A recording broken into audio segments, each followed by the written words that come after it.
لو أنتم من عشاق الكيكة وعايزين طريقة سهلة وكيكة يومية مقاديرها بسيطة جدًا تقدري تعملي منها كيكاية كده زي ما أنتم شايفينها قالب كيك صغير تقدروا يبقى وصفة يومية ليكم تقدروا تعملوها كل يوم، طريقة سهلة جدًا، كيكة كده متغطية بصوص شوكولاتة سهل جدًا، جدًا ما فيش فيه أي افتكاسة، بكل سهولة تقدروا تعملوها، تابعوا الوصفة دي للآخر. عندي هنا نُص كوباية من السكر الأبيض العادي، وكمان بيضتين بدرجة حرارة المطبخ، هاخفقهم كويس أوي وأراعي إن أنا يعني دي الخطوة اللي أنا بادخّل فيها أكبر كمية هوا للكيكة علشان تكون قوامها معايا كويس، هاخفق البيض مع السكر لحد ما أوصل للنتيجة اللي أنتم شايفينها دي، القوام بتاع البيض والسكر بقى فاتح زي الكريمة. هنا هاكون جاهزة لإن أنا أضيف بقية المكونات بتاعتي، هاستخدم هنا ربع كوباية من الزبدة عليها ربع كوباية من الزيت، لو عايزة تستخدمي زيت بس تمام، لو عايزة تستخدمي زبدة بس تمام، بس أنا بافضّل الخليط بين الزيت والزبدة علشان تدّيني القوام اللي أنتم شُفتوه في الأول ده. هانزل بقى بكوباية ونُص من الدقيق، كوباية ونُص من الدقيق بتاعي المنخول وعليهم رشة ملح طبعًا، هاحط معلقة صغيرة مليانة من الbaking powder أي نوع أنتم عايزينه، ولو بتعملوا الكيكة بالطريقة دي وبتطلع معاكم الكيكة غامقة، يا ريت تغيّروا نوع الbaking powder اللي بتستخدموه.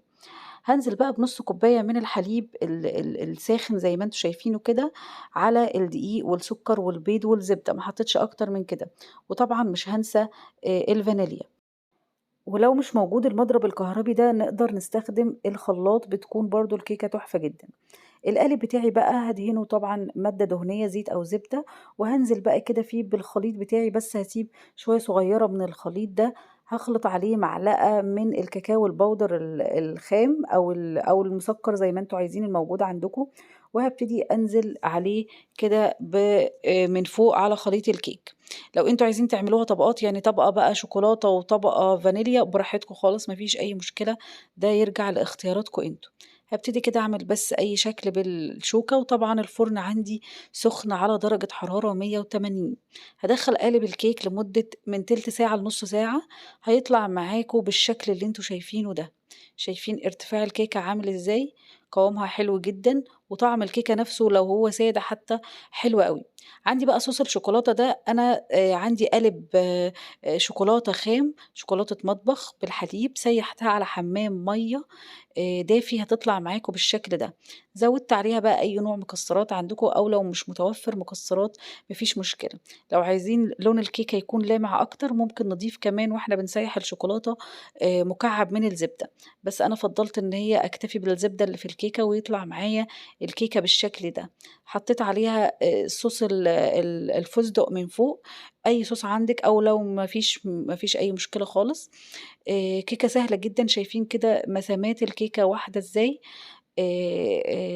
طريقتها حلوة أوي وطعم الزبدة في الكيكة بجد حلو جدًا، حتى لو فضّلتوا إن أنتم تاكلوا الكيكة سادة كده من غير أي شوكولاتة أو حاجة، بتكون كيكة ناجحة أوي وطعمها خطير بجد. جرّبوا الوصفة ويا ريت تعملوها بالطريقة دي هتعجبكم جدًا. لو أنتم أول مرّة تشوفوني يا ريت ما تنسوش تشتركوا في القناة وتفعّلوا الجرس علشان تشوفوا كل